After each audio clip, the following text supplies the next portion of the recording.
Boston feels like a city where every cobblestone has witnessed revolution, but beneath the bustling streets and gleaming skyscrapers lies a story that shaped an entire nation.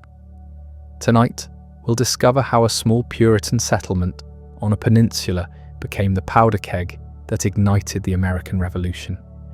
Boston has survived massacres, tea parties, midnight rides, and bloody battles to earn its place as the cradle of American liberty.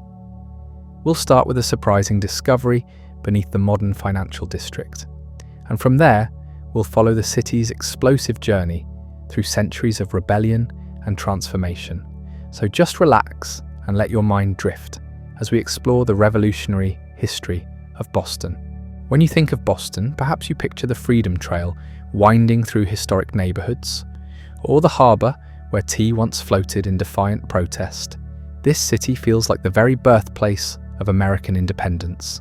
And indeed, it was here that the first shots of revolution echoed through Colonial streets.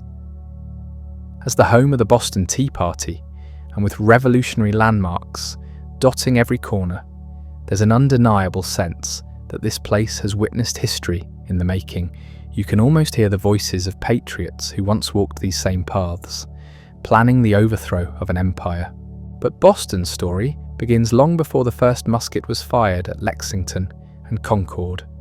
The area now known as Boston has been significant since humans first arrived thousands of years ago, and it's also the site of another hidden history that most visitors never discover.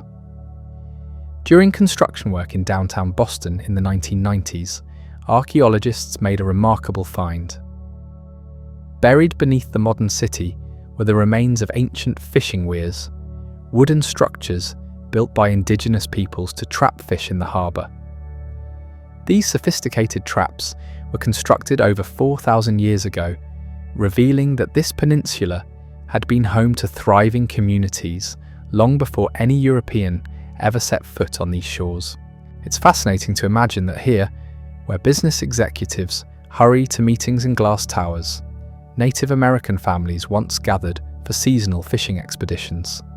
However, the true story of Boston, as we know it, must begin with the arrival of European settlers who would transform this landscape forever. Indigenous peoples had been living in what would become the Boston area for thousands of years before European contact. The Massachusetts tribe, part of the larger Algonquian-speaking peoples, called this region home. They had established seasonal camps along the rivers and coastline, taking advantage of the rich fishing grounds and fertile lands. The peninsula that would become Boston was known to them as Shawmut, meaning living waters, a reference to the natural springs that bubbled up from the ground. These communities were far from primitive. They practiced sophisticated agriculture, growing corn, beans, and squash in carefully managed fields. During the warmer months, they would move to coastal areas to fish and gather shellfish, while winters were spent inland, hunting deer and other game. Their knowledge of the land was encyclopedic, understanding every stream, every grove, every seasonal pattern that governed life in New England. The Massachusetts people lived in a complex social structure with established trade networks stretching across the continent. They worked copper from the Great Lakes region, shells from the Atlantic coast, and stone tools crafted from quarries hundreds of miles away. Their villages were centres of commerce and culture, connected by well-worn paths that crisscrossed the wilderness. But this ancient way of life was about to face an unprecedented challenge. European diseases had already begun to devastate native populations even before permanent settlers arrived. Between 1616 and 1619, a plague swept through coastal New England, killing an estimated 90% of the indigenous population. In some areas, entire villages were abandoned, and the carefully maintained landscape began to return to wilderness. When English explorers first sailed into Boston Harbor in the early 1600s, they found a land that seemed almost empty. What they didn't realize was that they were witnessing the aftermath of one of the greatest demographic catastrophes in human history, The pristine wilderness that Europeans would later celebrate had actually been a managed landscape, shaped by thousands of years of indigenous stewardship. The first permanent European settlement in the Boston area was established not by the famous Puritans, but by a solitary Anglican clergyman named William Blackstone. In 1625, Blackstone built a small house on the western slope of what is now Beacon Hill. He chose this spot for its excellent natural spring, the same water source that had attracted Native Americans for centuries. Blackstone lived alone with his books and his apple orchard, becoming the peninsula's sole European resident. For 5 years, Blackstone enjoyed his peaceful solitude. He studied, he farmed, and he occasionally traded with passing ships. But his quiet life was about to be dramatically interrupted by the arrival of a much larger group of English settlers who would change everything. In 1630, a fleet of 11 ships carrying nearly 1,000 Puritan colonists arrived in Massachusetts Bay. Led by John Winthrop, these settlers had come to establish what they called a city upon a hill, a model Christian community that would serve as an example to the world. They had originally planned to settle in Charlestown, just across the harbour from Blackstone's peninsula, but they quickly discovered that Charlestown lacked adequate fresh water. As the colonists struggled with disease and thirst in their exposed settlement, Blackstone made a decision that would alter the course of history. He crossed the harbour and invited the Puritans to join him on his peninsula, where fresh water was abundant. The colonists accepted his offer, and in September 1630, they began moving across the harbour to establish their new settlement. They named their town Boston, after the English town of Boston in Lincolnshire, from which many of the settlers had come. It was a fitting choice, as the original Boston had been a centre of Puritan activity in England before their migration to the New World. The name itself meant St. Botolph's Town, after a 7th century English saint, though the Puritan settlers were far more interested in creating their own saintly community than honouring ancient Catholic traditions. The early years of Boston were marked by tremendous hardship and remarkable determination. The colonists faced brutal winters, food shortages, and disease outbreaks that claimed many lives. During the first winter, more than 200 settlers died, and many others considered abandoning the settlement altogether. But the survivors pressed on, driven by their religious conviction and their belief that they were doing God's work in the wilderness. Boston's location proved to be both a blessing and a challenge. The peninsula was naturally defensible, connected to the mainland by only a narrow neck of land that could be easily fortified. The harbour provided excellent protection for ships and easy access to the sea. But the peninsula was also small, marshy in places, and surrounded by tidal flats that made expansion difficult. The colonists immediately began reshaping the landscape to suit their needs. They filled in wetlands, levelled hills, and dredged channels in the harbour. Boston Neck, the narrow strip connecting the peninsula to the mainland, was so slim that during high tides, the town was almost completely cut off from the rest of Massachusetts. This isolation helped foster a distinct urban identity that would set Boston apart from other New England settlements. Within a decade, Boston had grown from a struggling frontier outpost into the largest and most important town in New England. Its population swelled to over 1,000 residents, and its harbour buzzed with commercial activity. Ships arrived regularly from England, bringing new settlers, manufactured goods, and news from home. In return, they carried back timber, fish, and furs to eager European markets. The town's rapid growth was fueled by several factors. First, its excellent harbour made it a natural centre for trade and commerce. Second, the Puritan emphasis on education and literacy created a skilled population capable of complex business transactions. Third, Boston's leaders actively recruited artisans, merchants, and professionals to immigrate to their community. By 1640, Boston had established itself as the unofficial capital of New England. The Massachusetts Bay Colony's government met there regularly, and the town's merchants dominated trade throughout the region. Boston Common, established in 1634 as a shared grazing area for livestock, became the heart of community life. Public executions, military drills, and town meetings all took place on this central green space. The Puritan settlers brought with them a distinctive approach to governance that would profoundly influence American political development. They believed in the concept of a covenant community where citizens bound themselves together in mutual responsibility under God's law. Town meetings became the primary form of local government, with adult male church members gathering to debate and vote on community issues. This system of participatory democracy was revolutionary for its time. While England was still ruled by an absolute monarchy, Boston's citizens were governing themselves through elected representatives and majority rule. The town meeting tradition would spread throughout New England and eventually influence the development of democratic institutions across America. Education was another cornerstone of Puritan society in Boston. In 1635, the colonists established Boston Latin School, the first public school in America. The following year, they founded Harvard College just across the river in Cambridge, creating the first institution of higher learning in the New World. These educational institutions reflected the Puritan belief that an educated citizenry was essential for both religious salvation and civic responsibility.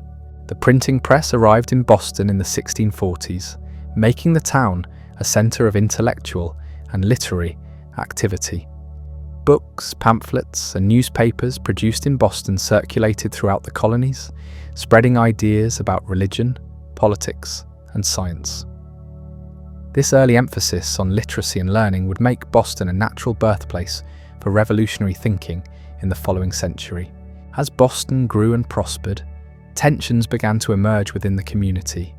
The original Puritan vision of a unified religious society gradually gave way to a more diverse and commercially oriented town.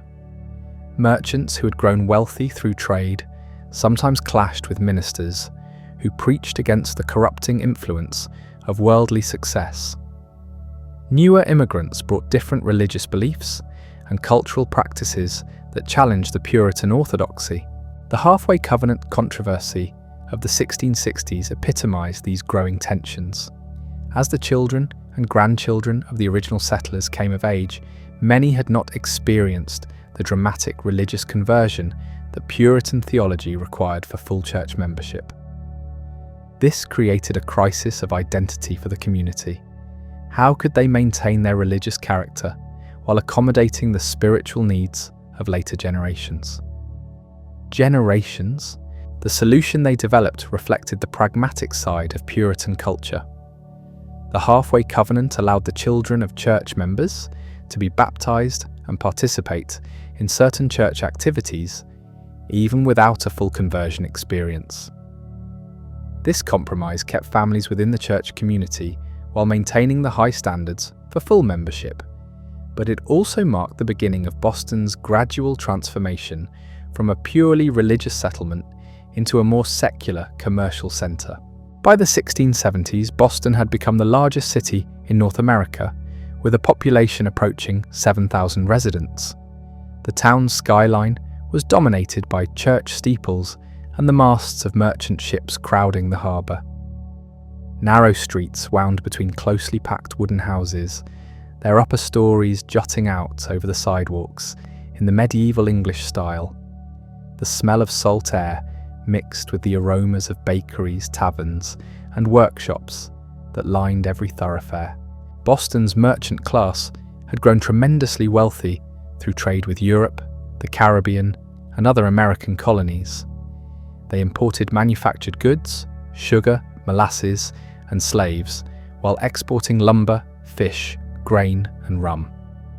This triangular trade network made Boston one of the most prosperous cities in the English-speaking world, but it also tied the town's economy inexorably to the institution of slavery. Enslaved Africans had been present in Boston almost from its founding, though their numbers remained relatively small compared to southern colonies. By the late 1600s, perhaps 800 enslaved people lived in Boston, working as domestic servants, artisans, and labourers. They formed a distinct community within the larger town, maintaining African cultural traditions while adapting to life in New England. The presence of slavery in Boston created a fundamental contradiction that would plague the city for generations. A community founded on ideals of Christian brotherhood and individual liberty simultaneously denied basic human rights to hundreds of its residents. This moral tension would eventually contribute to Boston's emergence as a centre of abolitionist sentiment, but that transformation lay far in the future. King Philip's War erupted in 1675, bringing violence and terror to New England for the first time in a generation. The conflict began when Metacom, known to the English as King Philip, led a coalition of indigenous tribes in a desperate attempt to drive European settlers from their ancestral lands. The war devastated both native and English communities across the region, with battles raging from Maine to Connecticut. Boston itself was never directly attacked during the conflict, but the town served as the military headquarters for the Colonial war effort. Wounded soldiers filled makeshift hospitals, while refugees from burned frontier settlements crowded into the city seeking safety. The economic impact was severe as trade ground to a halt and taxes soared to pay for military expenses. The war ended in 1676 with the death of Metacom and the virtual destruction of Indigenous power in southern New England. For Boston, the conflict marked a turning point in its relationship with the surrounding countryside. No longer could the town's residents ignore the violent realities of colonial expansion. The wilderness that had once seemed like God's gift to his chosen people was revealed to be contested territory, claimed by others who were willing to die defending it. In the aftermath of King Philip's War, Boston entered a period of unprecedented growth and prosperity. The elimination of indigenous resistance opened vast new territories for settlement and exploitation. Boston merchants quickly moved to capitalize on these opportunities, establishing trading posts and lumber mills throughout the interior. The town's population swelled with new immigrants seeking their fortune in the expanding economy. The late 1600s also brought significant political changes to Boston. In 1684, King James II revoked the Massachusetts Bay Colony's charter and incorporated it into the Dominion of New England, a new administrative unit designed to strengthen royal control over the colonies. This action struck at the heart of Boston's self-governing tradition, replacing elected officials with royal appointees and limiting the power of town meetings. The most hated symbol of this new imperial policy was Sir Edmund Andros, the royal governor, who arrived in Boston in 1686. Andros immediately set about dismantling the colonial political system that Bostonians had cherished for over 50 years. He imposed new taxes without legislative approval, restricted town meetings to once per year, and required Anglican church services to be held in Puritan meeting houses. Bostonians responded to these provocations with a mixture of legal protests and civil disobedience. Ministers preached sermons comparing Andros to the Pharaoh who oppressed the Israelites. In Egypt, merchants organized boycotts of royal officials. Town meetings continued to meet despite legal prohibitions, and local magistrates refused to enforce unpopular royal decrees. The crisis came to a head in April 1689, when news reached Boston that King James II had been overthrown in England's Glorious Revolution. Within hours of receiving this intelligence, Boston's citizens rose in rebellion against Governor Andros. A mob of nearly 1,000 people surrounded the governor's mansion, demanding his surrender. Faced with overwhelming opposition and cut off from royal support, Andros capitulated without bloodshed. This Boston Revolt of 1689 was one of the first successful popular uprisings against royal authority in American history. It demonstrated that colonists were willing to use force to defend their traditional rights and liberties. The rebellion also established important precedents for organised resistance that would prove crucial during the American Revolution nearly a century later. The overthrow of the Dominion of New England returned Massachusetts to self-governance, but under a new royal charter that granted the Crown greater oversight than before. The governor would now be appointed by the king rather than elected by the colonists.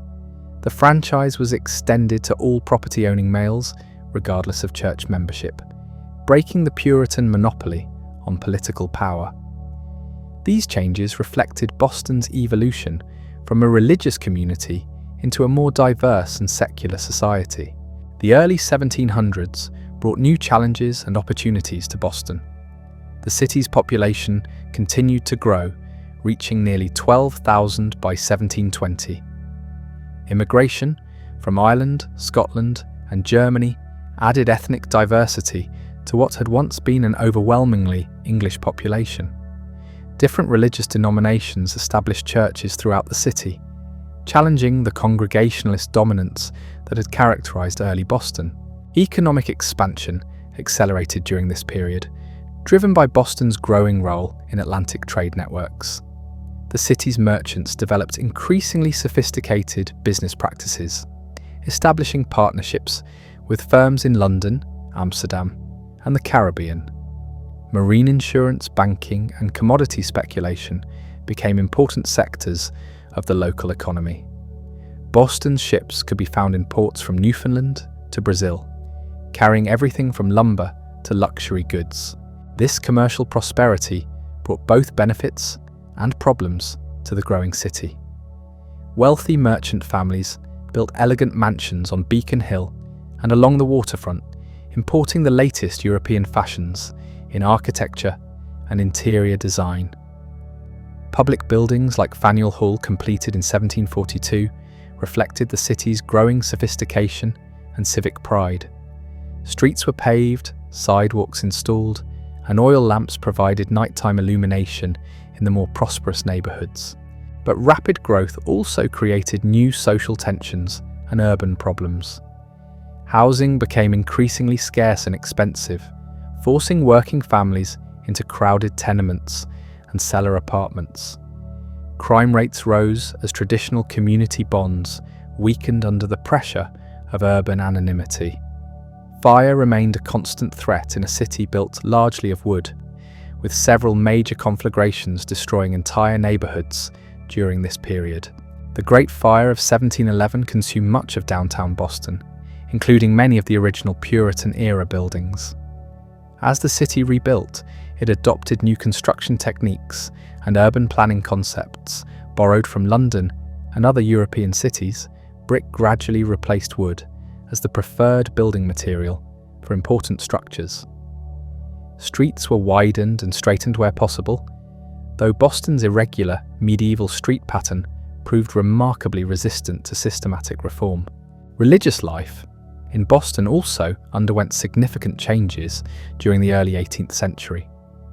The Great Awakening of the 1740s brought intense religious enthusiasm to communities throughout New England.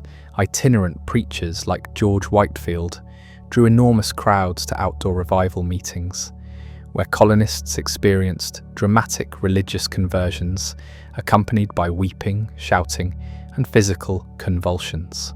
This religious revival had profound social and political implications for Boston.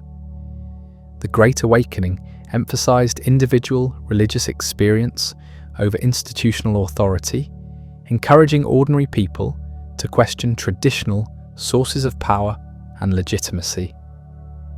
It also created new networks of communication and organization that transcended local boundaries, linking Boston's residents to believers throughout the American colonies. Colonies. The religious ferment of the Great Awakening coincided with growing political tensions between Boston and the royal government. As the city's merchants expanded their trade networks, they increasingly chafed against imperial regulations that limited their commercial freedom. The Navigation Acts required certain goods to be shipped only to England or other English colonies, cutting Boston traders out of potentially lucrative markets in Europe and elsewhere. Smuggling became commonplace as Boston merchants sought to evade these restrictions.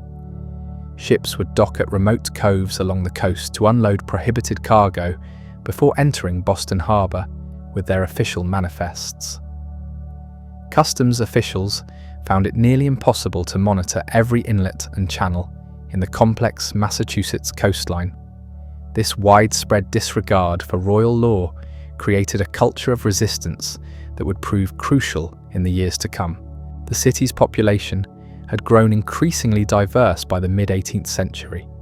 Alongside the original English Puritans were substantial communities of Scots-Irish Presbyterians, Irish Catholics, French Huguenots, and German Lutherans.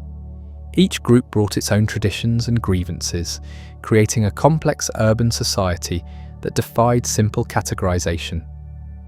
African Americans, both enslaved and free, comprised roughly 15% of the population by 1750.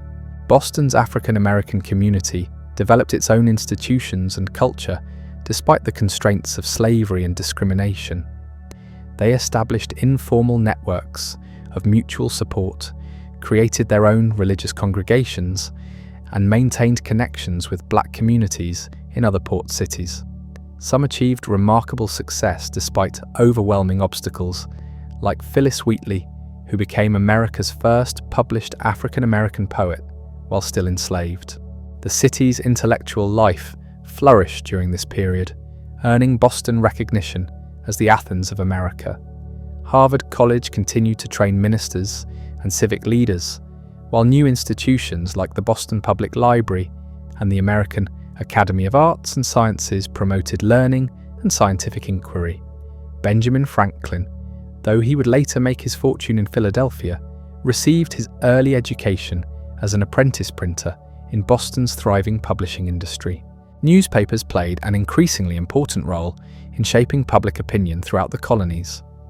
Boston supported several competing publications, each representing different political and religious viewpoints. The Boston Newsletter, established in 1704, was America's first continuously published newspaper.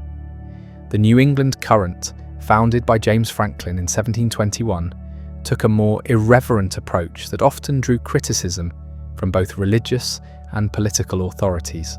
These newspapers created new forms of public discourse that transcended the traditional boundaries of community and class. A merchant in Boston could read about events in Virginia or South Carolina. Within weeks of their occurrence, political ideas and arguments spread rapidly through these print networks, creating what historians would later call an empire of print that united colonists across vast distances. The French and Indian War, which began in 1754, brought new prosperity and new tensions to Boston. The conflict pitted British and American forces against French troops and their Native American allies in a struggle for control of North America. Boston served as a major supply depot and recruiting centre for British military operations, bringing thousands of soldiers and sailors into the city. Local merchants profited enormously from military contracts to supply food, clothing and equipment to British forces. Shipbuilders worked overtime to construct vessels for the Royal Navy and Colonial privateers.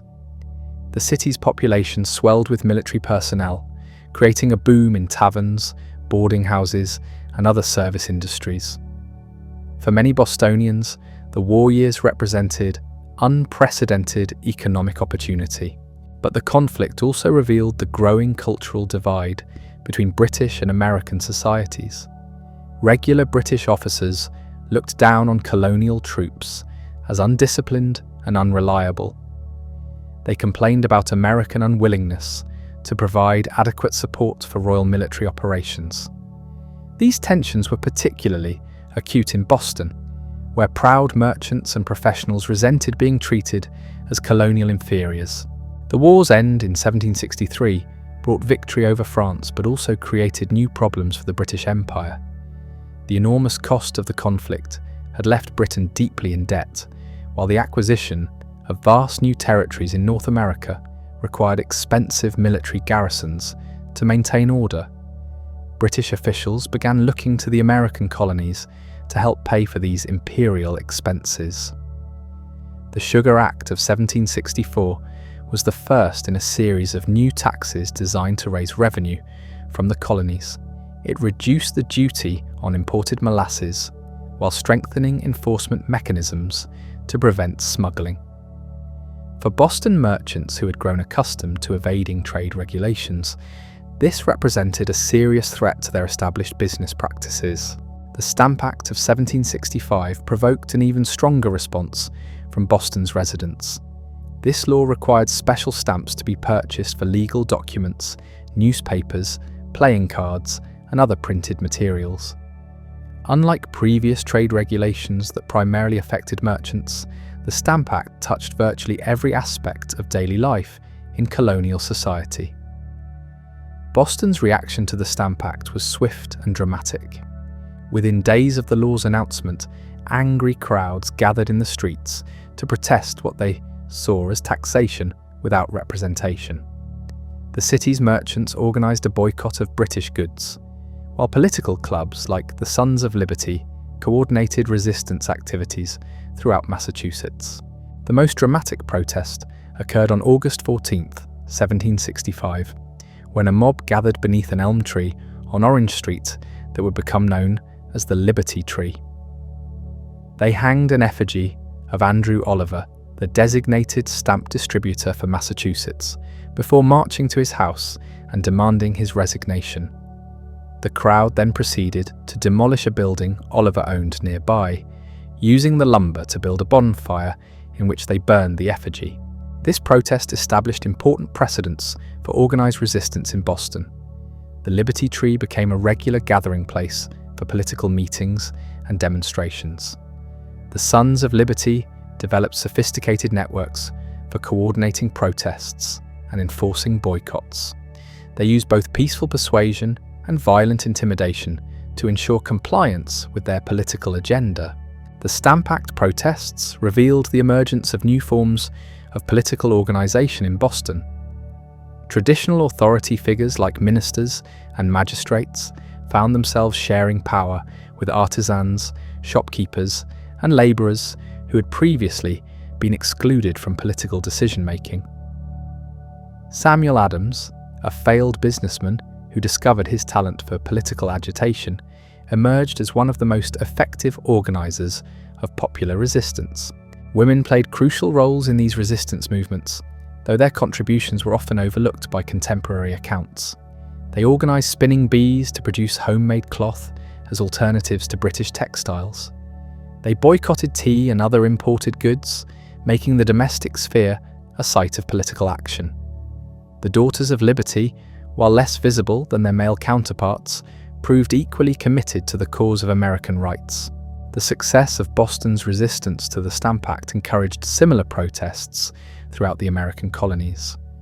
By late 1765, stamp distributors had resigned their positions from New Hampshire to Georgia, making the law impossible to enforce.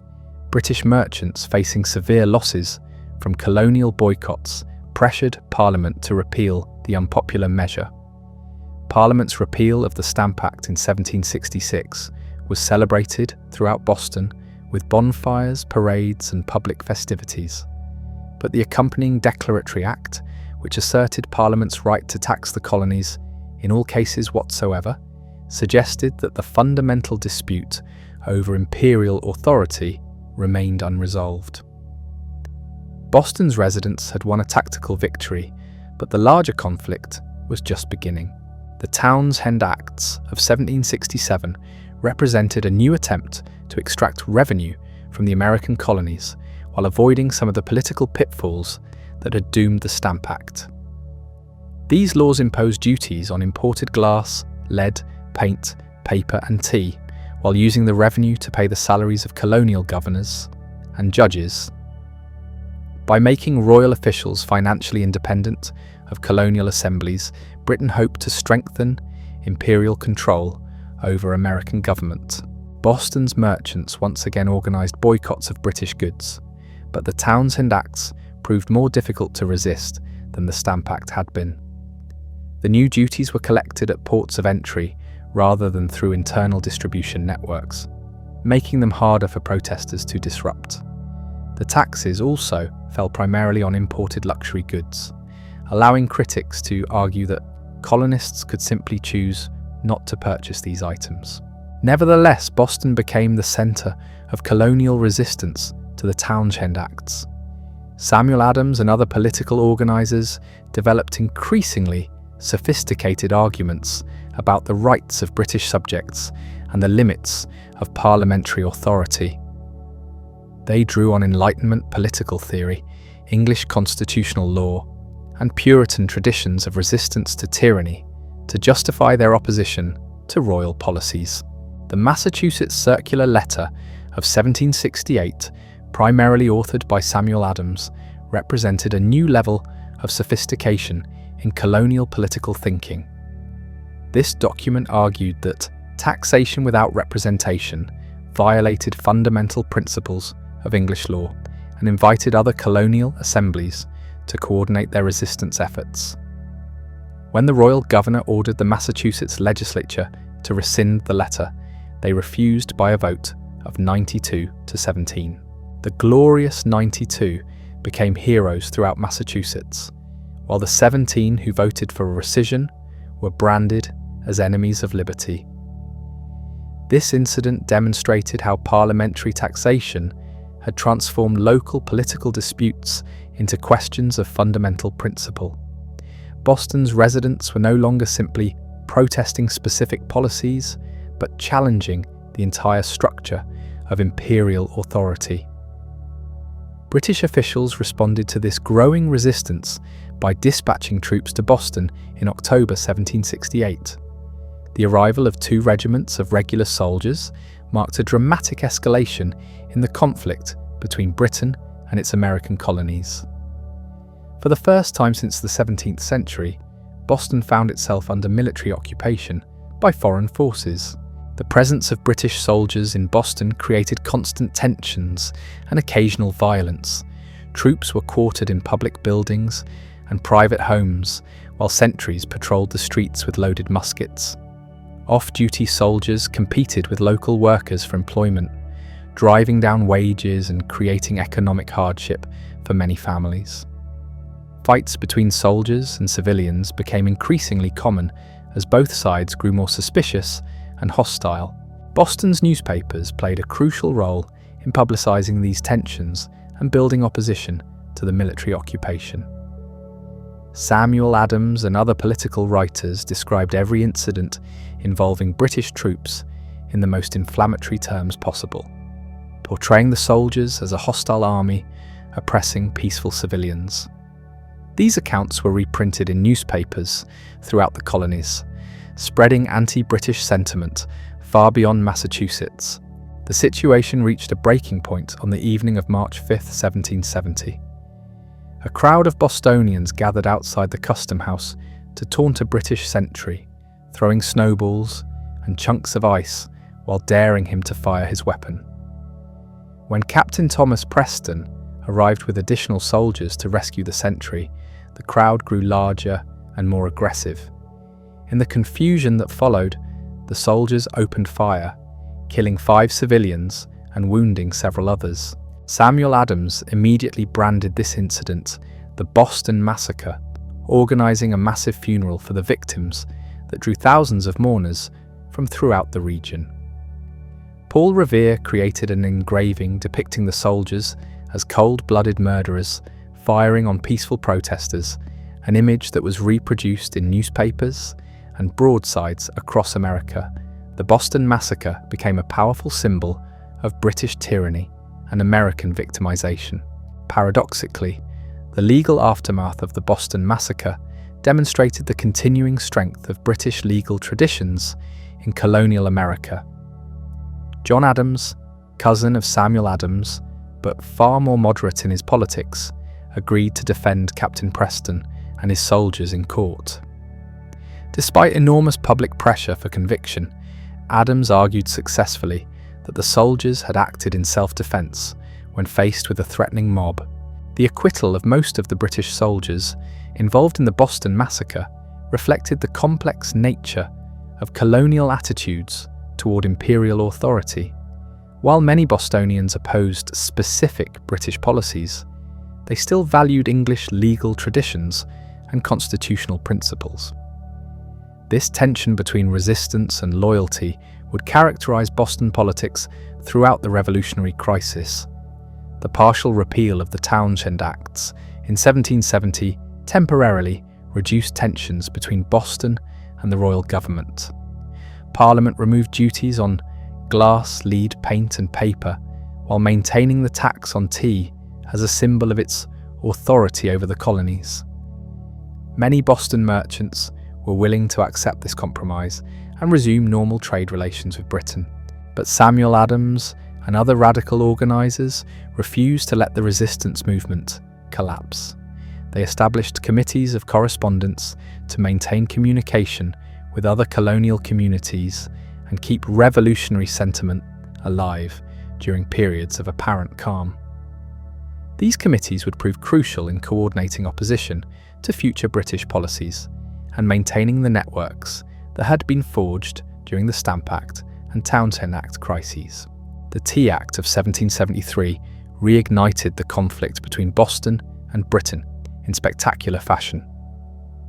This law granted the struggling East India Company a monopoly on tea sales in America, while maintaining the existing threepenny duty imposed by the Townshend Acts.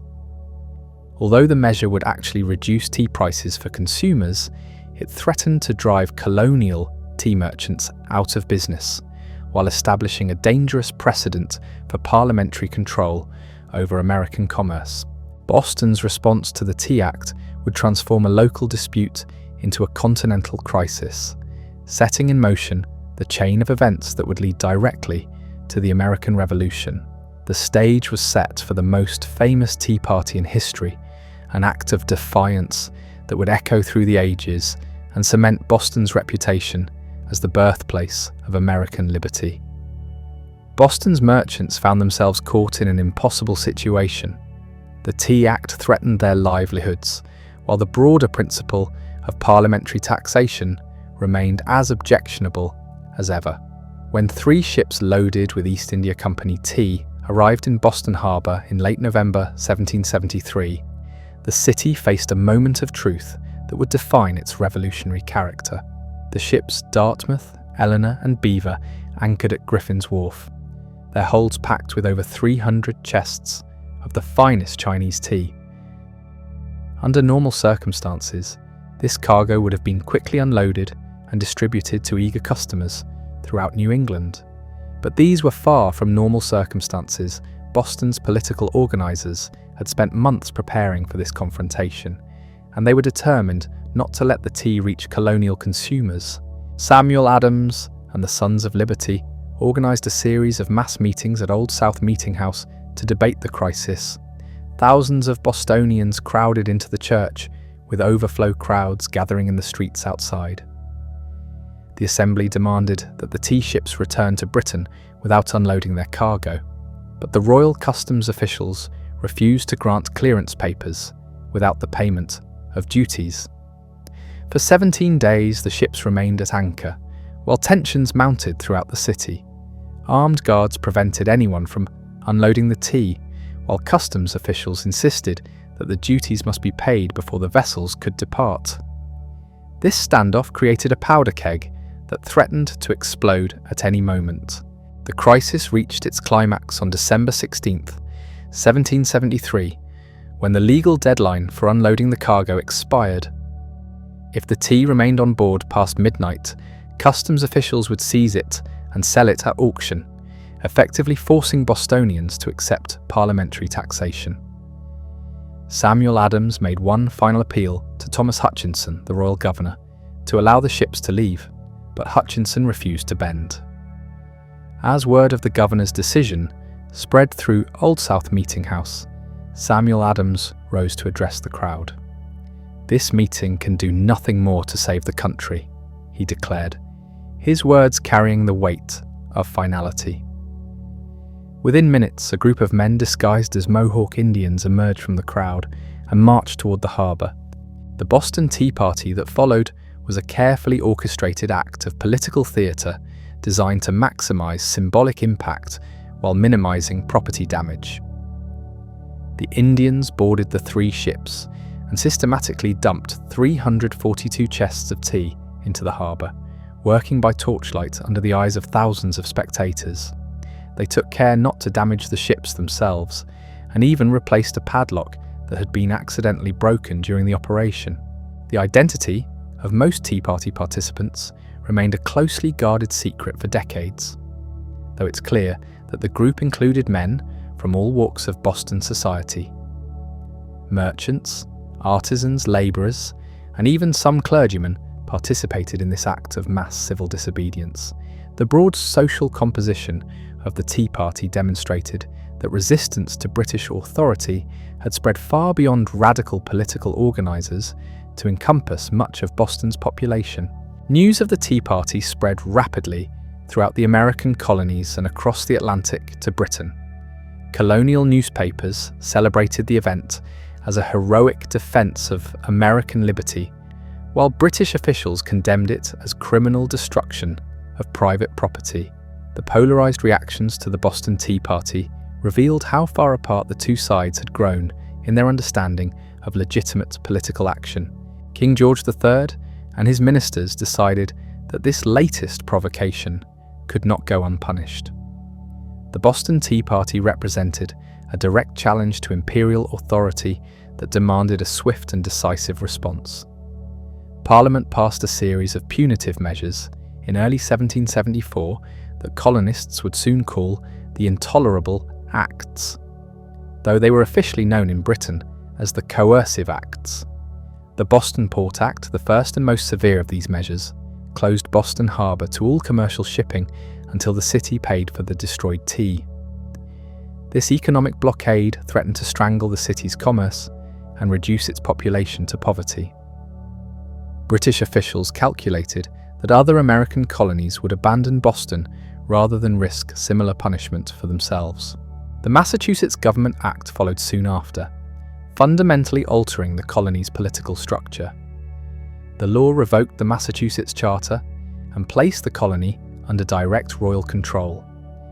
Town meetings were restricted to once per year unless specifically approved by the royal governor. The Colonial Council would be appointed by the Crown rather than elected by the Assembly. These changes struck at the heart of Massachusetts' tradition of self-governance. The Administration of Justice Act allowed royal officials accused of crimes to be tried in England rather than in colonial courts, where local juries might be sympathetic to the defendants. Colonists immediately dubbed this the Murder Act, arguing that it would encourage British soldiers and officials to abuse their authority without fear of legal consequences. Finally, a new Quartering Act required colonial authorities to provide housing for British troops in private homes if necessary. This measure revived memories of the military occupation of the 1760s and suggested that Britain was prepared to use force to maintain control over its rebellious colonies.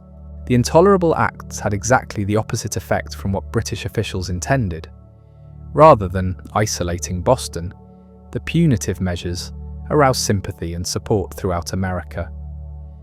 Other colonial ports opened their warehouses to Boston merchants, while donations of food and supplies poured in from communities as far away as South Carolina. The attack on Massachusetts' charter government was seen as a threat to colonial liberties everywhere. Boston's response to the Intolerable Acts demonstrated the revolutionary potential that had been building for over a decade. The city's political organizers had learned valuable lessons from earlier resistance movements, and they now possessed the networks and experience necessary to coordinate continental opposition to British policies. Samuel Adams and his allies immediately began corresponding with political leaders throughout America, urging united resistance to what they portrayed as an assault on American liberty. The Suffolk Resolves, adopted by a convention of Massachusetts towns in September 1774, declared the Intolerable Acts unconstitutional and urged colonists to arm themselves for possible military resistance. These resolutions went far beyond previous colonial protests in their explicit rejection of parliamentary authority and their call for military preparation. When the Continental Congress endorsed the Suffolk Resolves, it signalled that the dispute between Britain and America had moved beyond peaceful protest toward armed confrontation. General Thomas Gage, the new royal governor of Massachusetts, found himself in an impossible position as he attempted to enforce the Intolerable Acts. His authority extended little beyond Boston itself, while the surrounding countryside remained under the effective control of local committees that ignored royal commands. British troops patrolled the city streets, but they were vastly outnumbered by hostile colonists who viewed them as an occupying army. The economic impact of the Boston Port Act was severe, but not catastrophic. The city's merchants adapted by using overland routes to ship goods through other colonial ports, while neighbouring towns like Salem and Marblehead saw their commerce expand dramatically. More importantly, the economic hardship created by the port closure united different social classes in Boston behind the resistance movement. Even merchants who had previously been reluctant to challenge British authority now found themselves dependent on colonial cooperation for their survival. Throughout the winter of 1774 to 1775, both sides prepared for what increasingly seemed like inevitable military conflict. British reinforcements arrived regularly in Boston Harbor, swelling Gage's garrison to nearly 4,000 troops. Meanwhile, colonial militia companies drilled on village greens throughout Massachusetts, stockpiling weapons and ammunition in hidden caches. The countryside bristled with armed men who called themselves Minutemen because of their readiness to fight at a moment's notice. Boston had become an armed camp, with British sentries guarding key installations, while colonial spies monitored every movement of royal forces. The city's taverns and coffee houses buzzed with rumours of impending military action, while both sides sought intelligence about their opponents' plans and capabilities. Dr. Joseph Warren, a physician and political organiser, coordinated an extensive spy network that kept colonial leaders informed about British activities. The Powder House incident of September 1774 provided a preview of how quickly tensions could escalate into violence. When British troops seized colonial gunpowder stored in a magazine outside Boston, rumours spread throughout New England that the city was under attack.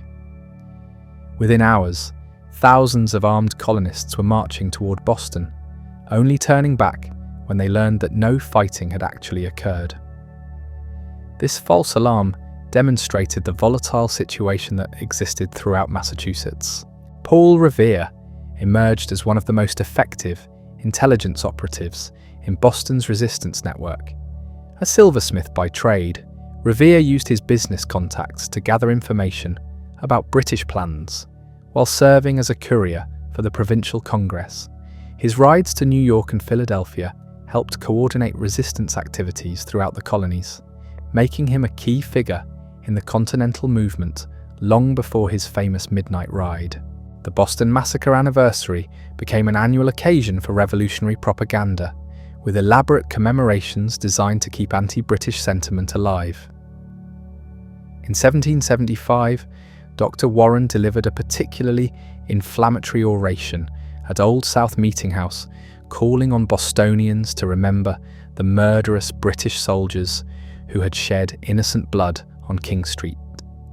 These ceremonies helped maintain revolutionary fervour during periods when actual resistance activities were limited. Churches played crucial roles in Boston's revolutionary movement, with many ministers using their pulpits to advocate resistance to British tyranny. The Reverend Samuel Cooper of the Brattle Street Church was particularly influential, corresponding with political leaders throughout America and Europe. These clerical revolutionaries provided religious justification for armed resistance, arguing that Christians had a duty to oppose ungodly government. Women's participation in Boston's resistance movement expanded significantly during this period, as the economic boycotts required household cooperation to be effective. The spinning bees and tea boycotts of earlier years evolved into more sophisticated forms of political organisation. Women formed their own committees to enforce non-importation agreements and support colonial manufacturing. Some, like Mercy Otis Warren, became influential political writers who helped shape public opinion throughout America. The African American community in Boston faced complex choices as the revolutionary crisis deepened.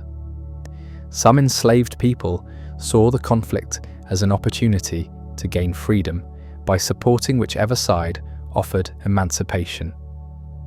The royal governor's promises of freedom to slaves who joined British forces created difficult dilemmas for Black Bostonians who also harboured desires for American independence. Crispus Attucks, one of the victims of the Boston Massacre, had become a martyr for the resistance movement, but many African Americans questioned whether colonial liberty would extend to people like themselves. Boston's economy adapted to the constraints imposed by British policies and colonial boycotts. Local manufacturing expanded dramatically as colonists sought alternatives to imported British goods. Shipbuilding continued despite the port closure, with vessels constructed for other colonial ports or for eventual use when normal commerce resumed. The city's artisans and craftsmen found new markets for their products as trade networks shifted to accommodate political realities. The intellectual ferment that accompanied Boston's political resistance produced a remarkable flowering of revolutionary literature. Pamphlets, broadsides, and newspaper articles poured from the city's printing presses, spreading throughout America and across the Atlantic to Europe. These publications developed increasingly sophisticated arguments for American rights while building support for resistance to British policies. The ideas forged in Boston's coffee houses and meeting halls would eventually influence revolutionary movements around the world. By early 1775, Boston had become the epicenter of a continental crisis that would soon explode into open warfare. The city that had begun as a small Puritan settlement dedicated to creating a godly community in the wilderness had evolved into the birthplace of a new kind of political movement based on popular sovereignty and individual rights. The ideas and institutions developed during Boston's resistance to British authority would provide the foundation for American independence and democratic government. The stage was now set for the final act of this revolutionary drama. British forces in Boston were surrounded by hostile colonial militia, while both sides prepared for military confrontation. The morning of April 19th, 1775, would bring the shots heard round the world as British troops marched from Boston toward Lexington and Concord in search of hidden colonial weapons. The American Revolution was about to begin, and Boston would forever be remembered as the place where the ideas of liberty and self-government first took root in American soil. The tension that had been building in Boston for years finally reached its breaking point on the night of April 18th, 1775. General Gage had received orders from London to arrest the colonial leaders Samuel Adams and John Hancock, who were believed to be hiding in Lexington. More importantly, British intelligence suggested that the colonists had established a major weapons cache in the nearby town of Concord. Gage decided to strike both targets with a single expedition, hoping to decapitate the resistance movement while seizing its military supplies.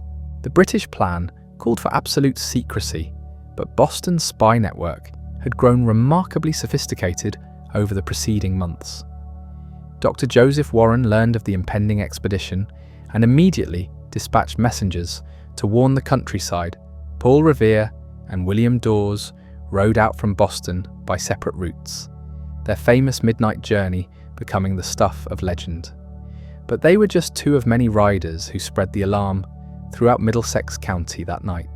The irony was unmistakable. Boston, the city that had nurtured the ideas of resistance and rebellion, would now watch as the actual fighting began in the rural communities that surrounded it. While British troops marched through the darkness toward Lexington, Boston's residents waited anxiously for news of what would unfold at daybreak. The city that had been the intellectual center of the revolution was about to become a spectator to its violent birth. Lieutenant Colonel Francis Smith led the British expedition of 700 troops as they rowed across the Back Bay in the pre-dawn hours of April 19th. The soldiers waded ashore at Lechmere Point and began their march through Cambridge toward Lexington. But their secret mission had been compromised hours earlier, and church bells were already ringing throughout the countryside as colonial militia companies assembled on village greens. The first shots of the American Revolution rang out on Lexington Green at sunrise, though exactly who fired first remains a mystery. To this day, Captain John Parker's company of Lexington Militia faced Major John Pitcairn's advance guard of British light infantry in a tense confrontation that lasted only minutes. When the smoke cleared, 8 colonists lay dead and 10 were wounded, while the British column continued its march toward Concord, with only 1 soldier slightly injured. News of the Lexington skirmish spread rapidly through the Massachusetts countryside, carried by riders who galloped from town to town with word that British regulars had fired on colonial militia. The initial reports were confused and contradictory, but the basic message was clear. The long-anticipated war between Britain and America had finally begun. Church bells rang throughout New England as militia companies grabbed their muskets and headed toward the sound of gunfire. The British expedition reached Concord around 8 in the morning, only to discover that most of the military supplies they sought had already been moved to safer locations. The colonists had used their advance warning to disperse the weapons and ammunition to hidden caches throughout the region. Frustrated British soldiers found only a few cannonballs and some wooden gun carriages, which they burned in the town square. The destruction of these military supplies, however minor, proved to be a crucial mistake. Smoke rising from Concord convinced colonial militia companies gathering on the surrounding hills that the British were burning. The entire town, Captain Isaac Davis of Acton, led his company toward the North Bridge, where they encountered British troops attempting to control the river crossing. The subsequent firefight marked the first time that American colonists had fired directly at British soldiers in organised military formation. The British retreat from Concord transformed what had been a relatively minor skirmish into a running battle that stretched for 16 miles back to Boston colonial militia companies lined the road, firing from behind stone walls, trees and buildings in tactics that the British found both cowardly and devastatingly effective. The redcoats, trained for European-style battlefield confrontations, struggled to cope with this wilderness warfare that turned every farmhouse into a potential fortress. By the time the battered British column stumbled back into Boston that evening, they had suffered nearly 300 casualties compared to fewer than 100 colonial losses. More importantly, the political impact of the day's events far exceeded the military significance. The myth of British invincibility had been shattered, while American colonists had proven they could stand up to regular army troops and emerge victorious. Boston found itself under siege within days of Lexington and Concord, as thousands of colonial militia companies converged on the city from throughout New England. These amateur soldiers established a rough perimeter around the peninsula, effectively trapping the British garrison and the loyalist civilians who remained in the city. What had been a political crisis had suddenly become a military confrontation with no clear resolution in sight. The siege of Boston revealed both the strengths and weaknesses of the colonial military effort. The enthusiasm and determination of the militia was undeniable, as farmers and artisans left their families and livelihoods to take up arms against the British Empire. But their lack of training, discipline and supplies created enormous challenges for the colonial commanders who tried to organize this irregular force into an effective army. General Artemus Ward assumed command of the colonial forces surrounding Boston, but he faced seemingly impossible logistical problems. The militia companies came from dozens of different towns, each with its own traditions and loyalties. They had brought whatever weapons and equipment they could find, creating a patchwork army that lacked standardized firearms, uniforms, or even basic camping gear. Many soldiers simply went home when their enlistments expired or when farm work demanded their attention. Inside Boston, General Gage found his situation equally difficult. His 4,000 troops were more than sufficient to defend the city against direct assault, but they were completely unable to break the colonial siege. The British controlled the harbour and could receive supplies by sea, but they were cut off from the agricultural resources of the surrounding countryside. Fresh food became increasingly scarce, while fuel for heating became a constant concern as winter approached. The civilian population remaining in Boston faced terrible hardships during the siege. Many loyalists had fled to the city seeking British protection, swelling the population beyond what the limited resources could support. Food prices soared as supply convoys from Britain proved inadequate to feed both the military garrison and the civilian refugees. Housing became desperately overcrowded as British officers commandeered the best accommodations, while ordinary citizens crowded into cellars and attics. The psychological impact of the siege was perhaps even more significant than the physical hardships. Boston, which had been the largest and most prosperous city in colonial America, was now effectively a prison surrounded by hostile forces. The bustling commercial activity that had defined the city for over a century came to a complete halt as ships remained at anchor and warehouses stood empty. The contrast with Boston's former prosperity made the current situation all the more unbearable. Colonial forces used the weeks following Lexington and Concord to improve their military organization and capabilities. Connecticut sent experienced officers like Israel Putnam to help train the raw militia, while other colonies contributed supplies and reinforcements.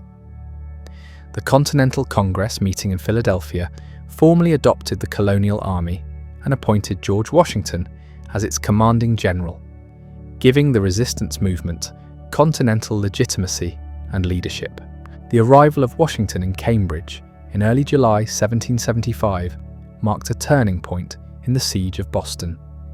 The Virginia planter brought military experience from the French and Indian War, but more importantly, he represented the transformation of New England's regional rebellion into a continental struggle for independence. His appointment demonstrated that other colonies were willing to support Massachusetts in its confrontation with British authority. Washington immediately set about professionalizing the colonial army, establishing standardized procedures for everything from guard duty to camp sanitation. He required detailed reports from his subordinate officers and insisted on proper military courtesy and discipline. Many New England soldiers resented these changes, preferring the informal atmosphere that had characterized the early weeks of the siege. But Washington understood that amateur enthusiasm alone would not defeat the British Empire. The Battle of Bunker Hill on June 17, 1775, provided a dramatic climax to the early phase of the siege. Colonial forces had fortified Breed's Hill overlooking Boston Harbour, threatening British ships and installations with their artillery. General Gage decided that these positions had to be eliminated, even if it meant launching a costly frontal assault against prepared defensive works. The British attack on Breed's Hill became one of the bloodiest engagements of the entire Revolutionary War. Twice the Redcoats advanced up the steep slope, only to be driven back by devastating volleys from the colonial defenders. The third assault finally succeeded, but only after the Americans had exhausted their ammunition and been forced to retreat. British casualties exceeded 1,000 men, including many experienced officers who could not be easily replaced. The psychological impact of Bunker Hill was enormous for both sides. British officials realised that suppressing the American rebellion would require a much larger military effort than they had previously imagined. The colonial militia had proven they could inflict terrible casualties on regular troops, even in defeat. More importantly, the battle demonstrated that this conflict would not be resolved quickly through political negotiation or limited military action. Boston's role in the Revolutionary War began to change after Bunker Hill, as the focus of military operations shifted to other theatres.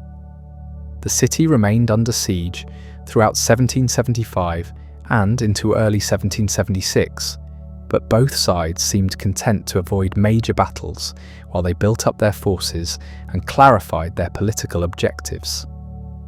The stalemate around Boston gave other regions time to organise their own resistance movements and prepare for the wider war that was coming.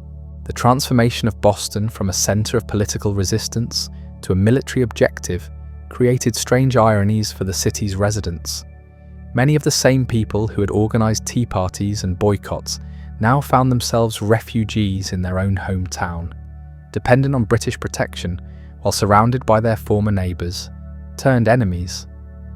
The intimate scale of colonial society meant that families were often divided by political loyalties, with fathers and sons sometimes serving on opposite sides of the siege lines. Dr. Warren, who had been one of Boston's most effective political organisers, was killed at Bunker Hill while serving as a volunteer in the colonial ranks. His death symbolised the transition from political resistance to military warfare, as the intellectual leaders of the resistance movement either fled the city or took up arms in its defence. The age of pamphlets and petitions was ending, replaced by the harsh realities of 18th century combat. The siege of Boston also revealed the international dimensions of the colonial rebellion. French agents began making contact with American representatives, exploring the possibility of an alliance against their traditional British enemies. European military observers watched the conflict with keen interest, recognizing that a successful colonial rebellion might upset the entire balance of power in North America and the Caribbean. British strategy during the siege reflected deep confusion about the nature of the conflict they were fighting. Some officials still believed that the rebellion was limited to Massachusetts and could be suppressed by isolating Boston from outside support. Others recognized that the resistance had spread throughout the colonies and would require a comprehensive military campaign to defeat. This strategic uncertainty contributed to the ineffective British response during the crucial early months of the war. The economic impact of the siege extended far beyond Boston itself, as trade networks throughout New England were disrupted by the military confrontation. Merchants in other colonial ports found themselves handling Boston's traditional commerce, while manufacturers attempted to replace British goods that could no longer be imported. The war economy that emerged during the siege would become a permanent feature of American society for the next 8 years. Colonial forces gradually tightened their grip around Boston throughout the fall and winter of 1775. They established artillery positions on the surrounding hills and improved their fortifications. With each passing month, British attempts to break out of the city were easily repulsed, while colonial raids captured British supply ships and isolated outposts. The initiative in the siege had clearly passed to the Americans. The arrival of Henry Knox's artillery train from Fort Ticonderoga in January 1776 finally gave Washington the tools he needed to force a resolution to the siege. The young Boston bookseller had supervised the incredible feat of transporting 59 heavy cannon over 300 miles of wilderness roads during the depths of winter. These guns would provide the firepower necessary to make British positions in Boston untenable. Washington's decision to fortify Dorchester Heights in early March 1776 brought the siege of Boston to its climactic conclusion. The colonial artillery positions commanded both the city and the harbour, making it impossible for British forces to remain in their exposed positions. General William Howe, who had replaced Gage as British commander, recognised that evacuation was his only viable option. The British evacuation of Boston on March 17, 1776, marked the end of an era in American history. For over a century and a half, the city had been part of the British Empire, its merchants and politicians working within imperial institutions to advance their interests. Now Boston was becoming part of something entirely new, an independent American nation based on principles of popular sovereignty and individual liberty. The departure of the British fleet carried away not just military forces, but also over 1,000 loyalist civilians who feared retribution from their former neighbours. These refugees faced uncertain futures in Nova Scotia, England, or other British territories, their property confiscated and their connections to American society permanently severed. The human cost of revolution became apparent as families were scattered and communities divided. Washington's army entered Boston in triumph on March 18, 1776, finding a city that bore the scars of 11 months under siege. Many buildings had been damaged by artillery fire or dismantled for fuel during the harsh winter. The harbour was cluttered with the remnants of British fortifications and the debris of hasty evacuation.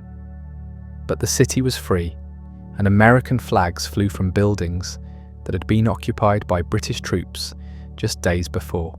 The liberation of Boston provided a crucial boost to American morale at a critical moment in the Revolutionary War.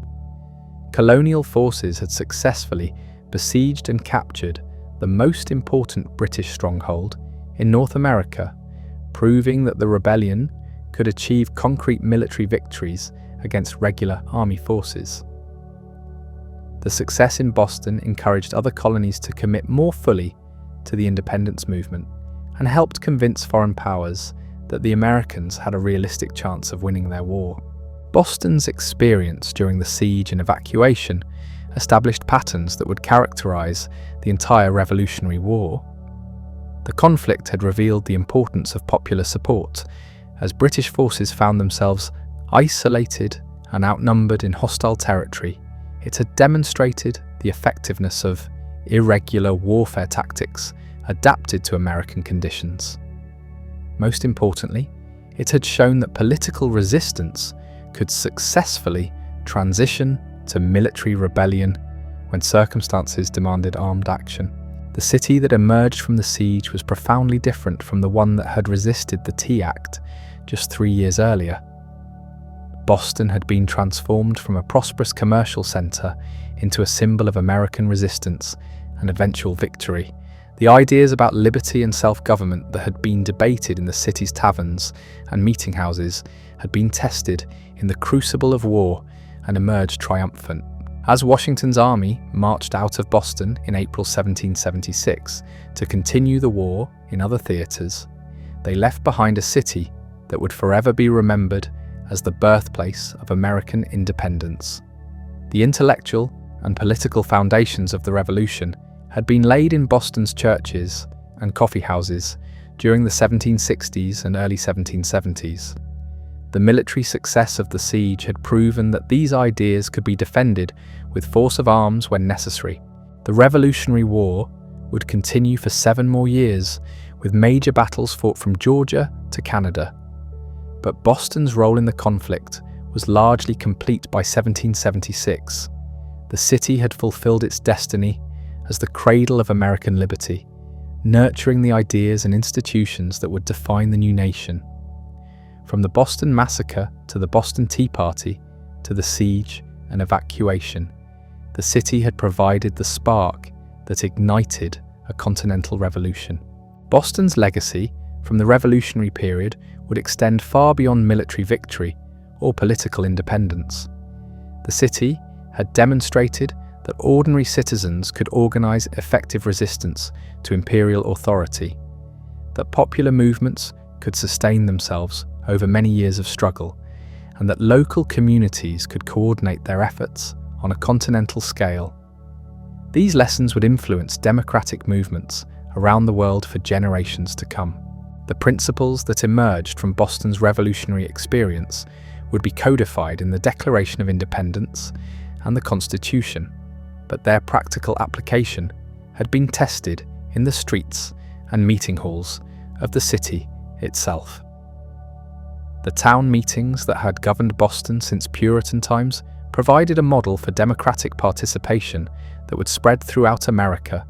The committees of correspondence that had coordinated resistance activities established precedents for federal cooperation between independent states.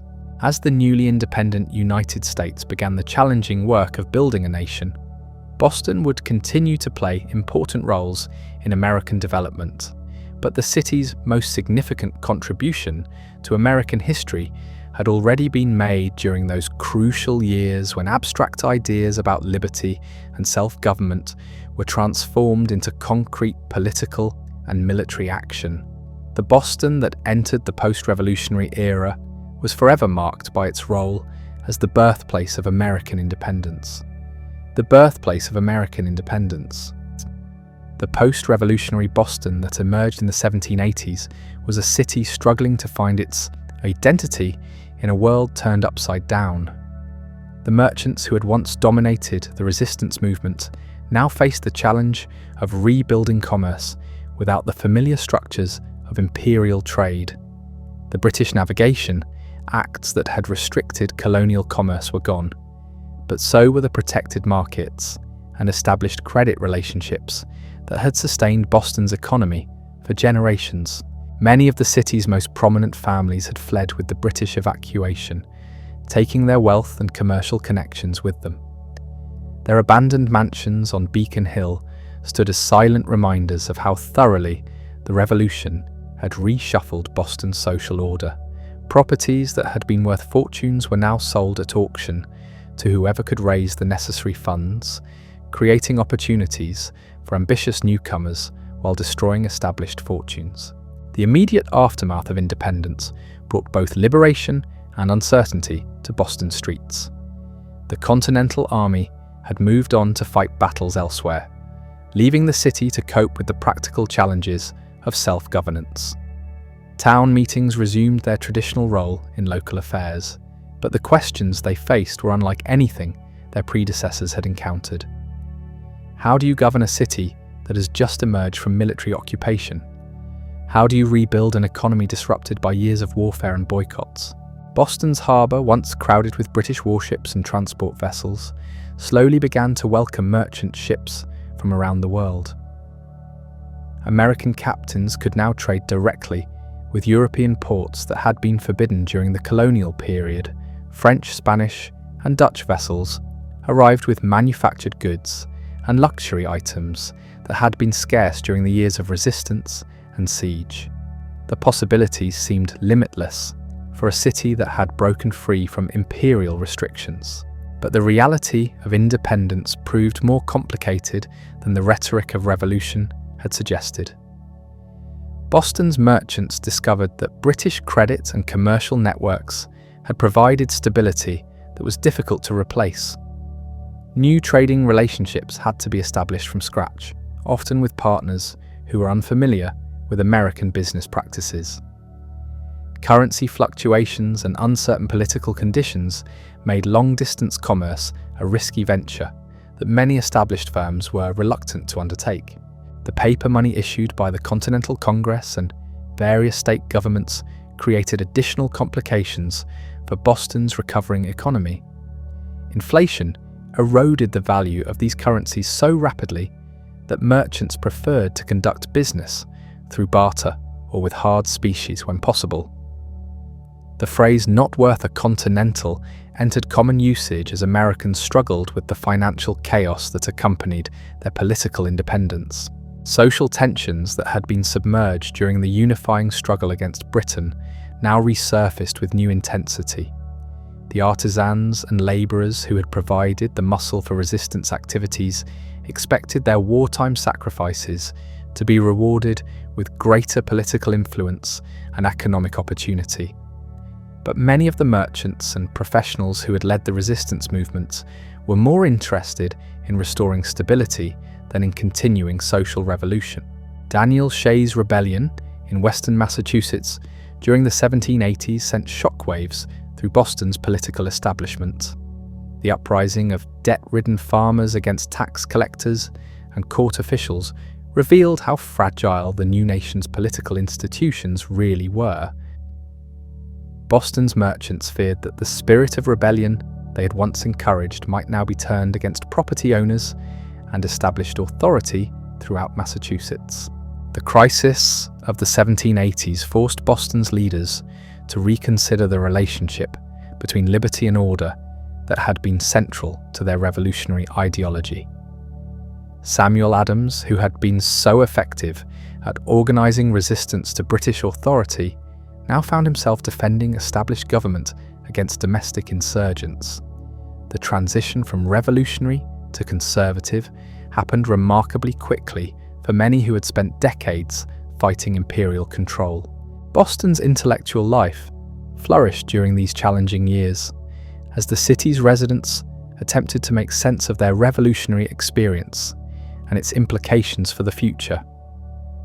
The American Academy of Arts and Sciences, founded in 1780, brought together scholars and public figures to discuss questions of science, literature, and political philosophy. Harvard College expanded its curriculum to include new subjects that reflected American rather than British intellectual traditions. Newspapers proliferated throughout the city as competing political factions sought to influence public opinion about the direction of the new nation. The Massachusetts Sentinel, the Independent Chronicle, and other publications engaged in spirited debates about everything from economic policy to foreign relations. These partisan journals helped create the political culture that would characterize American democracy for generations to come. The religious landscape of Boston also underwent significant changes during the post-revolutionary period. The established congregational churches that had dominated the city since Puritan times faced new competition from Baptist, Methodist, and Episcopal congregations. The separation of church and state, which had been a radical concept during the colonial period, gradually became accepted practice as religious diversity increased throughout the city. Women's roles in Boston society evolved in complex ways during these transitional years. The revolutionary period had demonstrated women's capacity for political action through their participation in boycotts, spinning bees, and other resistance activities. But the new nation's political institutions remained exclusively male domains, creating tensions between revolutionary ideals of equality and traditional gender hierarchies. Mercy Otis. Warren emerged as one of the most influential female voices in post-revolutionary Boston, publishing plays, poems, and eventually a comprehensive history of the American Revolution. Her work demonstrated that women could contribute to political discourse even if they were excluded from formal political participation. Other Boston women found ways to influence public affairs through their roles in charitable organizations, religious societies, and educational institutions. The gradual abolition of slavery in Massachusetts during the 1780s represented one of the most significant social changes to emerge from the Revolutionary period. The contradiction between fighting for liberty while maintaining human bondage had become impossible to ignore, particularly in a city where African Americans had participated actively in the resistance movement. Legal challenges to slavery succeeded in Massachusetts courts, effectively ending the institution throughout the Commonwealth by 1790.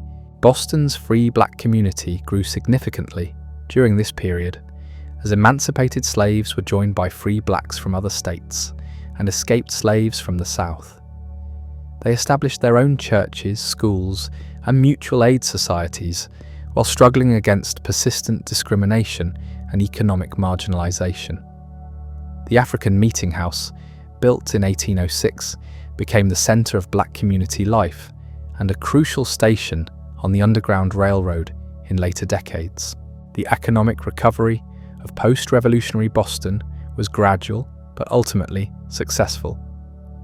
The The city's merchants adapted to new trading patterns by developing commerce with China, India, and other distant markets that had been inaccessible during the colonial period. The famous clipper ships that would later dominate global trade routes had their origins in Boston shipyards during this era of commercial experimentation. Manufacturing began to develop in Boston and its surrounding communities as American entrepreneurs sought to replace imported goods with domestic products. The embargo policies of the early 1800s and the War of 1812 provided additional incentives for industrial development, as disrupted trade forced Americans to become more self-sufficient textile mills along the Charles River and other New England waterways marked the beginning of America's Industrial Revolution. Boston's population grew steadily during the post-revolutionary period, reaching over 25,000 by 1800. This growth came primarily from migration within New England, as young people from rural communities sought opportunities in the expanding city. The narrow peninsula that had constrained Boston's physical growth for over a century began to seem inadequate for the city's ambitions, leading to the first serious discussions about land reclamation projects. The city's political culture during this period reflected both continuity and change from its revolutionary origins. Town meetings continued to provide a forum for direct democratic participation, but the issues they addressed were increasingly complex and technical. The informal networks of resistance that had been so effective against British authority were replaced by more formal political parties and interest groups that competed for influence in state and national politics. Federalist and Democratic Republican parties emerged in Boston during the 1790s, reflecting national divisions over the proper role of government and America's relationship with European powers. The Federalists, led by figures like George Cabot and Harrison Gray Otis, favoured strong central government and close ties with Britain. The Democratic Republicans, inspired by Thomas Jefferson's vision of limited government and sympathy for France, attracted support from artisans and other working-class voters. These partisan divisions became particularly intense during the presidency of Thomas Jefferson and the lead-up to the War of 1812. Boston's Federalist merchants opposed Jefferson's embargo policies and the war with Britain, arguing that these measures would destroy the city's recovering commerce. The Hartford Convention of 1814, which brought together New England Federalists to protest the war, was widely seen as a treasonous attempt to undermine the national government.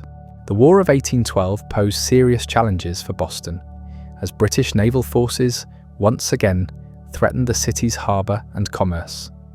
The memories of the Revolutionary War siege were still fresh in many residents' minds, creating anxiety about renewed military confrontation with their former rulers. But the war also demonstrated how thoroughly American Boston had become, as the city's residents rallied to defend their nation against foreign attack. Boston Harbor was fortified with new defensive works during the war, including Fort Independence on Castle Island and other installations designed to prevent British naval raids.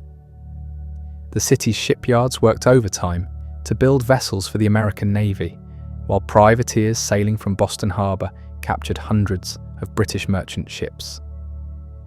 The successful defense of the harbor vindicated the military preparations that had been made since independence. The end of the War of 1812 marked Boston's full emergence as a confident American city, no longer looking backward to its colonial past or forward, anxiously to an uncertain future. The peace treaty signed at Ghent confirmed American independence in ways that the original Revolutionary War settlement had left ambiguous. Boston could now focus on domestic development and westward expansion rather than European conflicts and imperial relationships. The city's cultural institutions flourished during the early decades of the 19th century, earning Boston recognition as the Athens of America. The Boston Athenaeum, founded in 1807, provided one of the nation's finest private libraries and reading rooms. The Handel and Haydn Society, established in 1815, brought European musical traditions to American audiences while encouraging domestic composition and performance.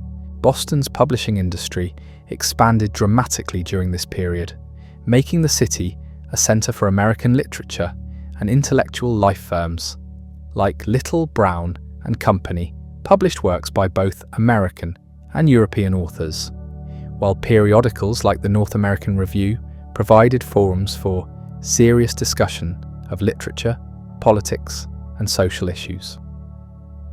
The city's proximity to Harvard College and other educational institutions created a ready market for books and periodicals. The opening of the Erie Canal in 1825 posed new challenges and opportunities for Boston's merchants and civic leaders. The canal provided New York with direct access to the Great Lakes region and the developing Western Territories, threatening to divert trade away from Boston and other New England ports. This competition spurred Boston to invest in its own transportation infrastructure, including turnpikes, canals, and eventually railroads that would connect the city to its inland markets. Boston's response to the transportation revolution demonstrated the entrepreneurial spirit that had characterized the city since its founding. The Boston and Worcester Railroad, chartered in 1831, was one of the earliest successful railroad ventures in America. Within a decade, rail lines connected Boston to all the major cities of New England and beyond, restoring the city's position as a regional commercial hub. The Industrial Revolution transformed not just Boston's economy, but also its physical appearance and social structure. The old walking city where merchants lived above their shops gave way to distinct residential neighborhoods, separated from commercial and industrial districts. Beacon Hill became the preserve of wealthy Brahmin families, while the North End and other waterfront areas housed working-class immigrants and laborers. Immigration began to change Boston's demographic composition during the 1820s and 1830s, though the massive influx of Irish Catholics that would transform the city still lay in the future. German craftsmen, English textile workers, and other skilled immigrants brought new technologies and cultural traditions to the expanding city. These newcomers often faced suspicion from established residents who feared that immigration would undermine American political and social institutions. The anti-Masonic movement of the late 1820s and early 1830s reflected broader anxieties about secret societies and elite conspiracy in democratic America. Boston's Masonic lodges, which included many prominent merchants and professionals, became targets of popular suspicion and political attack. The controversy revealed tensions between democratic equality and elite social organizations that had persisted since the Revolutionary period. Educational reform emerged as a major cause in Boston during the 1830s, led by figures like Horace Mann, who argued that public schools were essential for democratic citizenship. The city's commitment to education, which dated back to the Puritan founding, now took on new urgency as immigration and industrialization created more diverse and complex communities.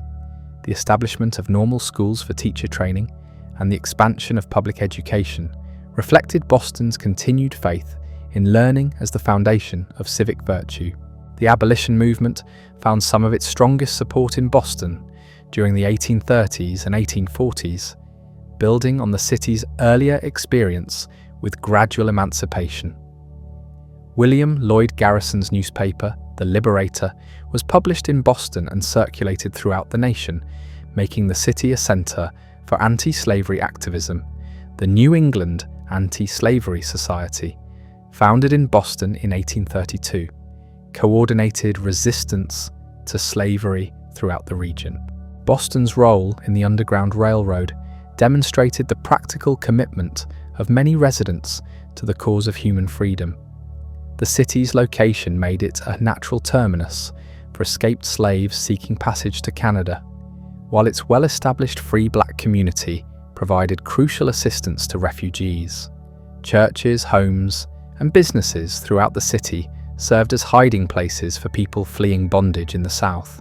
The Mexican War of the 1840s divided Boston along partisan and sectional lines, with many residents opposing what they saw as an attempt to expand slavery into new territories. The war's outcome, which added vast western lands to the United States, intensified national debates about the future of slavery that would ultimately lead to civil war. Boston's position as a centre of anti-slavery sentiment made it a key participant in these increasingly bitter national arguments. The California Gold Rush created new opportunities for Boston's merchants and manufacturers, as demand for goods and transportation to the Pacific coast soared. Ships sailing from Boston Harbor carried thousands of fortune seekers around Cape Horn to San Francisco, while returning vessels brought gold that helped finance the city's continued economic expansion. The transcontinental connections established during this period would prove crucial for Boston's development throughout the 19th century. By 1850, Boston had completed its transformation from a colonial seaport to a modern American city. The narrow Puritan settlement that had defied British authority had evolved into a diverse metropolitan centre with over 135,000 residents. The city that had given birth to the American Revolution now faced new challenges as the nation moved towards civil war and continued westward expansion. But the institutions, traditions, and values forged during Boston's revolutionary experience would continue to shape its response to whatever crises lay ahead. The arrival of massive waves of Irish immigrants in the 1840s and 1850s fundamentally altered Boston's character in ways that the Puritan founders could never have imagined.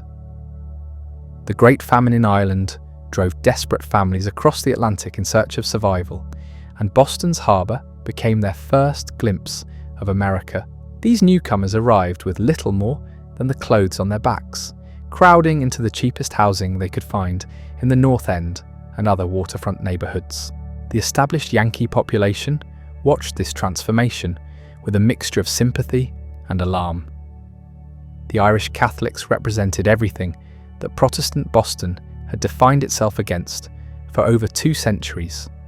Their poverty, their religion, and their unfamiliar customs challenged the assumptions that had governed the city since its founding. Tensions erupted in the streets as competing groups struggled for jobs, housing, and political influence in neighbourhoods that had been relatively homogeneous for generations. Anti-Catholic sentiment reached fever pitch during the 1850s with the rise of the Know Nothing Party, which sought to restrict immigration and limit the political rights of foreign-born residents. Mobs attacked Catholic churches and convents, while politicians campaigned on platforms of nativism and religious bigotry. The Ursuline Convent in Charlestown was burned to the ground in 1834 by a Protestant mob, marking one of the most shameful episodes in Boston's long history. Yet even as these conflicts raged, the city's economy benefited enormously from the influx of cheap labour that immigration provided. Irish workers dug the canals, built the railroads, and staffed the factories that powered Boston's industrial expansion. They took jobs that established residents considered beneath their dignity, accepting wages that allowed manufacturers to compete with producers in other regions. The very people who were despised socially became indispensable economically.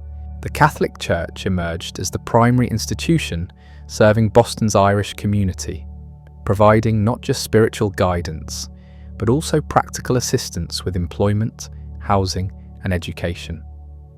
St. Mary's Church in the North End became a focal point for Irish social and political organisation, while parochial schools offered alternatives to the Protestant-dominated public education system.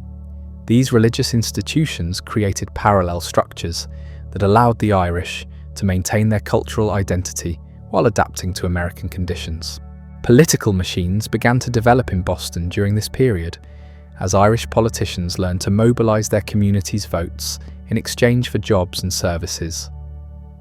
The ward system that governed Boston politics provided opportunities for neighbourhood leaders to build personal followings based on patronage and mutual assistance. These informal networks would eventually evolve into the powerful democratic organisations that would dominate Boston politics for generations to come. The Fugitive Slave Law of 1850 brought national tensions over slavery directly into Boston streets. Federal marshals arrived in the city to capture escaped slaves and return them to bondage, provoking massive protests from the abolitionist community. The cases of Anthony Burns and other fugitive slaves became causes célèbres that demonstrated how deeply anti-slavery sentiment had penetrated Boston society. Crowds surrounded the courthouse, demanding freedom for captured refugees, while prominent citizens risked imprisonment by defying federal authority.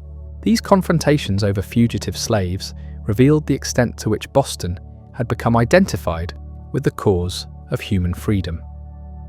The city that had once tolerated slavery now saw itself as a refuge for those seeking liberty from oppression. Churches opened their doors to hiding places, while the Underground Railroad operated with remarkable efficiency through networks that included some of the city's most respected citizens.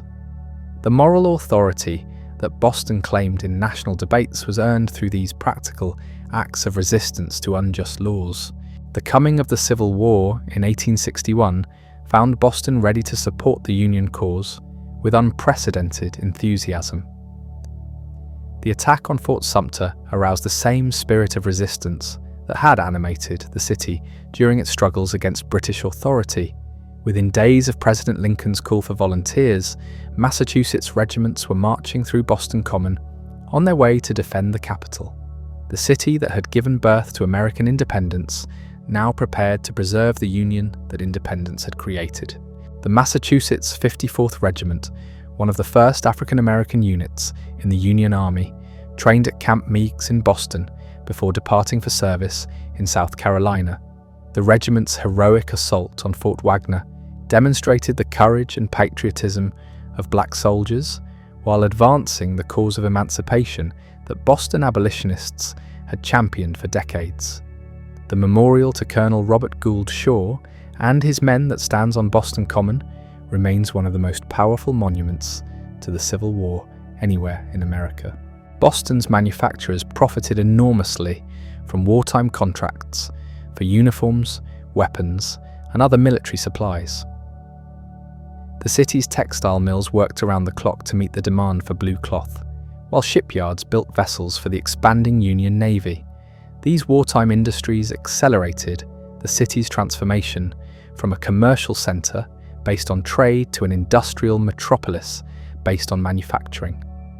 The economic patterns established during the Civil War would define Boston's development for the remainder of the 19th century. Women's roles in Boston society expanded significantly during the war years as they took on responsibilities previously reserved for men. They organised relief societies to support soldiers and their families, worked in factories to replace men who had joined the army, and even served as nurses in military hospitals.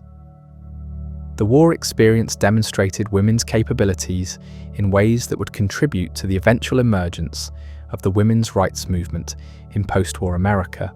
The draft riots that erupted in New York City in 1863 found no parallel in Boston. Despite the presence of large numbers of Irish immigrants who resented fighting to free slaves while remaining second-class citizens, themselves Boston's Irish leadership, recognizing the political benefits of demonstrating loyalty to the Union cause, successfully channeled their community's energies into military service rather than violent protest.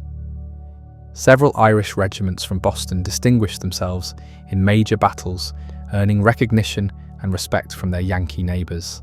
The assassination of President Lincoln in April 1865 shocked Boston as deeply as any city in the nation. Thousands of mourners gathered in the streets as the funeral train passed through the city, while churches held memorial services for the martyred president. Lincoln's death seemed to confirm the terrible cost of preserving the Union, while also sanctifying the cause for which so many had died. Boston's role in the anti-slavery movement made the city's grief particularly poignant. The post-war period brought new challenges as Boston struggled to accommodate returning veterans and adjust to peacetime economic conditions. The wartime boom in manufacturing gave way to more uncertain times as government contracts ended and competition increased. Labour disputes became more frequent as workers organised to demand better wages and working conditions, while employers sought to maintain the advantages they had gained during the war years. Immigration continued to transform Boston's demographic composition during the 1870s and 1880s, as Irish Catholics were joined by Italians, Jews from Eastern Europe, and other groups seeking opportunities in America. The North End, which had been the heart of Yankee Boston during the colonial period, became a polyglot neighborhood where dozens of languages could be heard on every street corner. Each ethnic group established its own churches, schools, and social organizations while competing for space and resources in the crowded city. The Great Boston Fire of 1872 destroyed much of the downtown commercial district, providing an opportunity to rebuild the city along more modern lines. The fire began in a basement on Summer Street and spread rapidly through the densely packed wooden buildings that still characterized much of central Boston. By the time the flames were extinguished, over 60 acres of the city's commercial heart lay in ruins, with damages estimated at more than $75 million. The rebuilding that followed the fire transformed Boston's skyline and street plan in ways that the colonial founders would have found unrecognizable. Wider streets replaced the narrow medieval lanes that had characterized the old city, while new building codes required fire-resistant construction materials. The Prudential Building and other early skyscrapers began to rise above the traditional 3- and 4-story structures, creating the vertical cityscape that would define urban America in the 20th century. Public transportation revolutionized Boston during the late 19th century, as horse-drawn omnibuses gave way to electric streetcars that could carry passengers quickly and cheaply throughout the expanding metropolitan area. The subway system, begun in 1897, was the first in America and provided a model for underground transportation in other major cities. These transit innovations allowed Boston to spread far beyond its original peninsula, while maintaining economic and social connections between distant neighborhoods. The annexation of surrounding communities dramatically increased Boston's size and population during the 1870s and 1880s. Roxbury, Dorchester, Brighton, and other formerly independent towns became part of the expanding city, bringing their own distinct identities and populations into Boston's political and social structure. This metropolitan consolidation reflected the reality that economic and social relationships had already transcended traditional municipal boundaries. Higher education emerged as one of Boston's most distinctive characteristics during this period, as Harvard University was joined by Boston University, Northeastern University, and other institutions that made the city a national center of learning and research.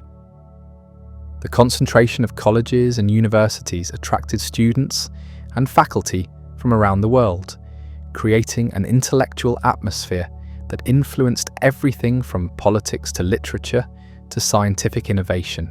The Boston Public Library, opened in 1895, represented the city's commitment to democratic education and cultural advancement. The magnificent building in Copley Square, with its murals by John Singer Sargent and other leading artists, demonstrated that public institutions could rival private ones in grandeur and importance. The library's motto, "Open to All," reflected the democratic ideals that had motivated Boston since the Revolutionary period. Cultural institutions flourished throughout the city during the Gilded Age, as wealthy patrons endowed museums, concert halls, and other venues for artistic expression.